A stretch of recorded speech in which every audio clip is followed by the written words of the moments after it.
Rising science academy کے تمام ناظرین کو السلام علیکم۔ اعوذ باللہ من الشیطان الرجیم، بسم اللہ الرحمن الرحیم۔ جزا اللہ تعالی عنا محمدًا صلی اللہ علیہ وآلہ وصحبہ وسلم و اہلہ۔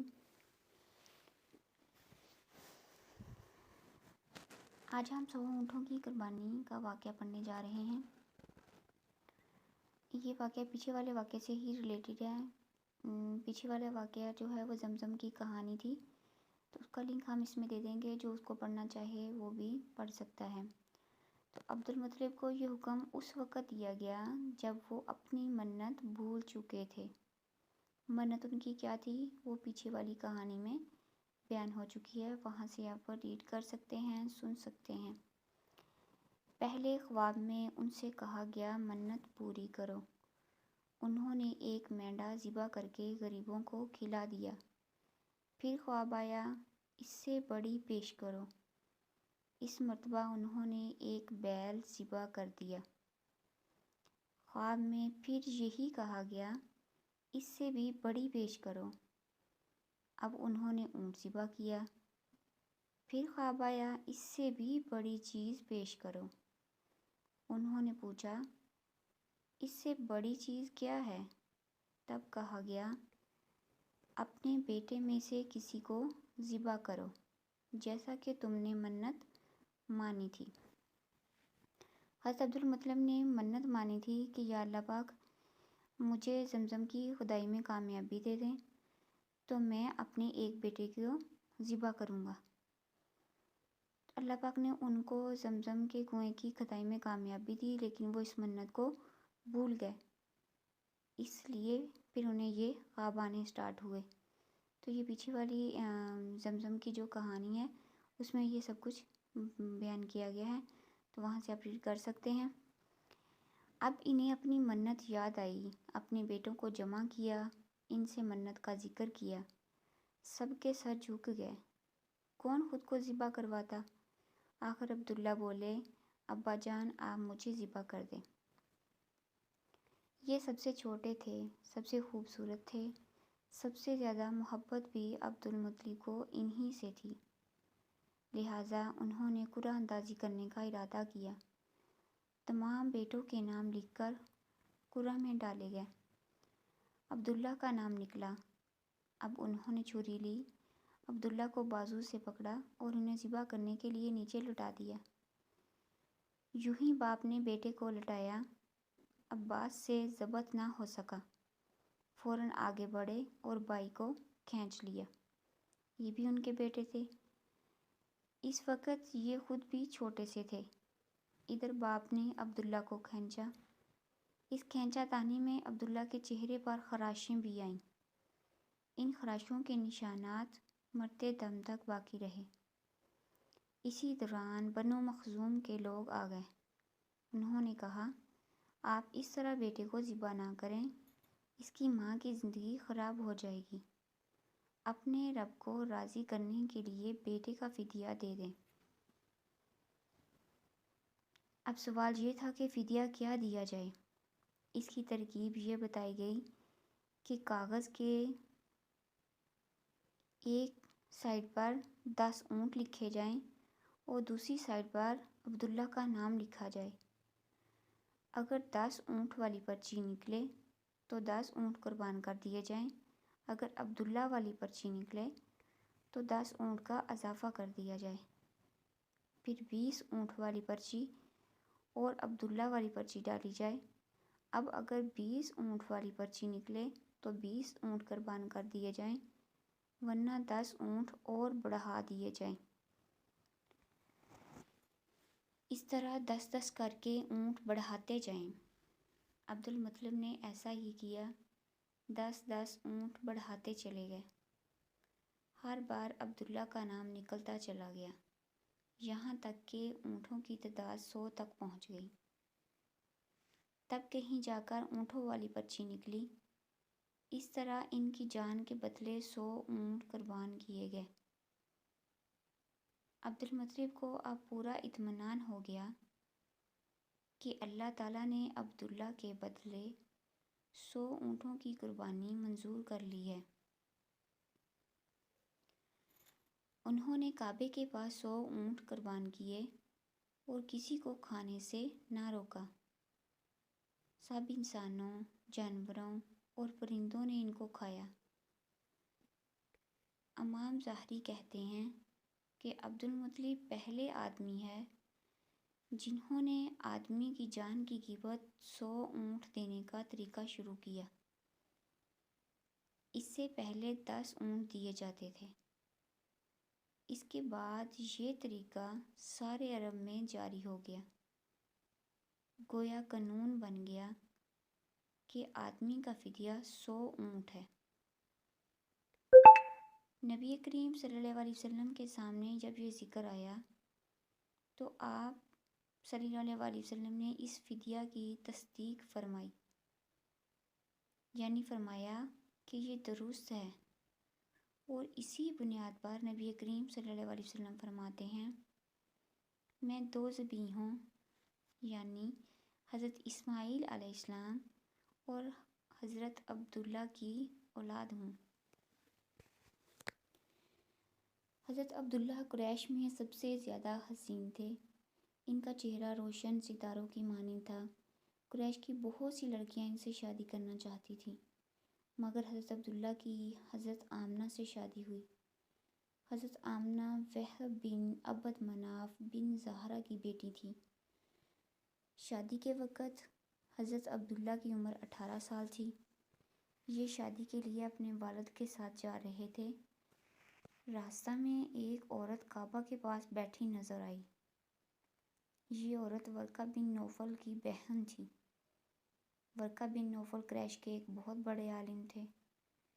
ورقہ بن نوفل سے ان کی بہن نے سن رکھا تھا کہ وقت کے آخری نبی کا ظہور ہونے والا ہے، اور ان کی نشانیوں میں سے ایک نشانی یہ ہوگی کہ ان کے والد کے چہرے میں نبوت کا نور چمکتا ہوگا۔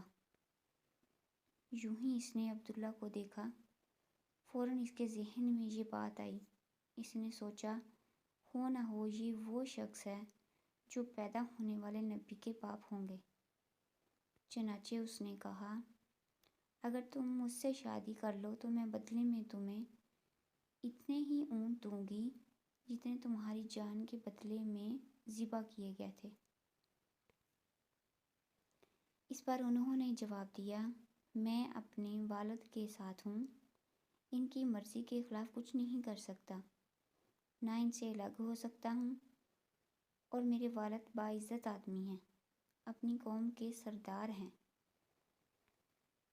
بہرحال ان کی شادی حضرت آمنہ سے ہو گئی۔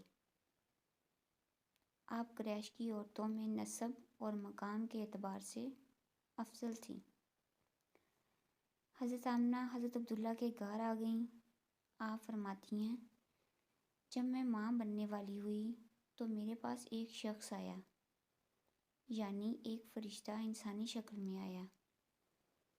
اس وقت میں جاگنے اور سونے کے درمیانی حالت میں تھی، جس کو ہم عام طور پر غنودگی کہتے ہیں۔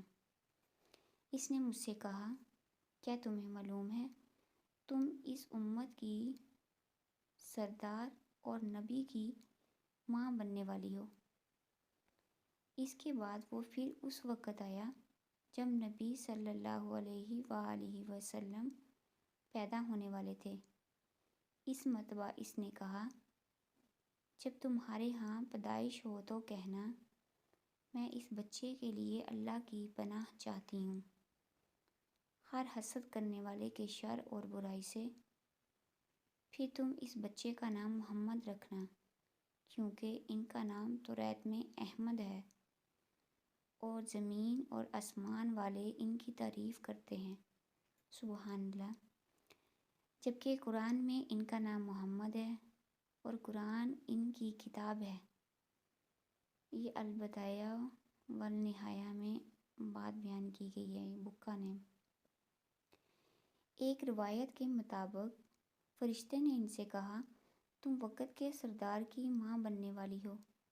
اس بچے کی نشانی یہ ہوگی کہ اس کے ساتھ ایک نور ظاہر ہوگا، جس سے ملک شام اور بصرہ کے محلات بھر جائیں گے۔ سبحان اللہ سبحان اللہ سبحان اللہ و بحمدہ سبحان اللہ العظیم۔ جب وہ بچہ پیدا ہو جائے گا تو اس کا نام محمد رکھنا۔ سبحان اللہ، کیونکہ توریت میں ان کا نام احمد ہے کہ آسمان اور زمین والے ان کی تعریف کرتے ہیں، اور انجیل میں ان کا نام احمد ہے کہ آسمان اور زمین والے ان کی تعریف کرتے ہیں، اور قرآن میں ان کا نام محمد ہے۔ حضرت عبداللہ کے چہرے میں جو نور چمکتا تھا، شادی کے بعد وہ حضرت آمنہ کے چہرے میں آ گیا تھا۔ امام ظاہری فرماتے ہیں، حاکم نے یہ روایت بیان کی ہے اور اس کو صحیح قرار دیا ہے کہ صحابہ رضی اللہ عنہم نے حضور صلی اللہ علیہ وسلم سے عرض کیا، اے اللہ کے رسول صلی اللہ علیہ وآلہ وسلم، ہمیں اپنے بارے میں کچھ بتائیے۔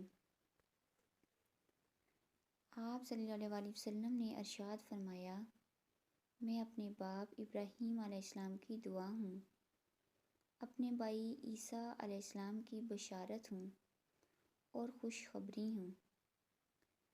جب میں اپنی والدہ کے شکم میں آیا تو انہوں نے دیکھا گویا ان سے ایک نور ظاہر ہوا ہے، جس سے ملک شام میں بصرہ کے محلات روشن ہو گئے۔ حضرت آمنہ نے حضرت حلیمہ سعدیہ سے فرمایا تھا، میرے اس بچے کی شان نرالی ہے، یہ میرے پیٹ میں تھے تو مجھے کوئی بوجھ اور تھکن محسوس نہیں ہوئی۔ سبحان اللہ سبحان اللہ۔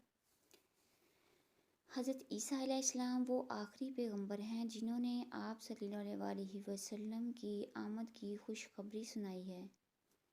اس بشارت کا ذکر قرآن میں بھی ہے۔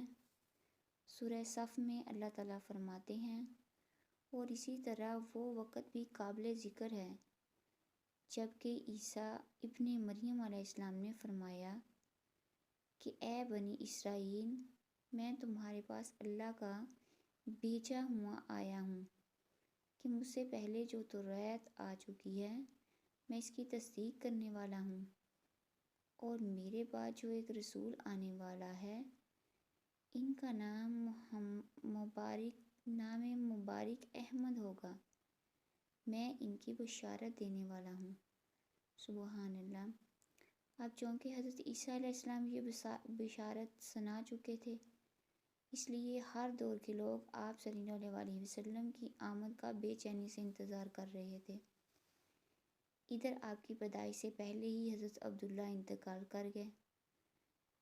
سابقہ کتب میں آپ کی نبوت کی ایک علامت یہ بھی بتائی گئی ہے کہ آپ کے والد کا انتقال آپ صلی اللہ علیہ وسلم کی ولادت سے پہلے ہو جائے گا۔ حضرت عبداللہ ایک تجارتی قافلے کے ساتھ تجارت کے لیے گئے تھے، اس دوران بیمار ہو گئے اور کمزور ہو کر واپس لوٹے۔ قافلہ مدینہ منورہ سے گزرا تو حضرت عبداللہ اپنی ننہال یعنی بنو نجار کے ہاں ٹھہرے۔ ان کی والدہ بنو نجار سے تھیں۔ 1 ماہ تک بیمار رہے اور انتقال کر گئے۔ انہیں یہیں دفن کر دیا گیا۔ تجارتی قافلہ جب حضرت عبداللہ کے بغیر مکہ مکرمہ پہنچا اور عبد المطلب کو پتہ چلا ان کے بیٹے عبداللہ بیمار ہو گئے ہیں اور مدینہ منورہ میں اپنے ننہال میں ہیں، تو انہیں لانے کے لیے عبد المطلب نے اپنے بیٹے زبیر کو بھیجا۔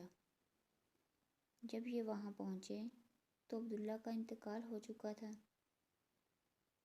مطلب یہ کہ آپ صلی اللہ علیہ وسلم اس دنیا میں اپنے والد کی وفات کے چند ماہ بعد تشریف لائے۔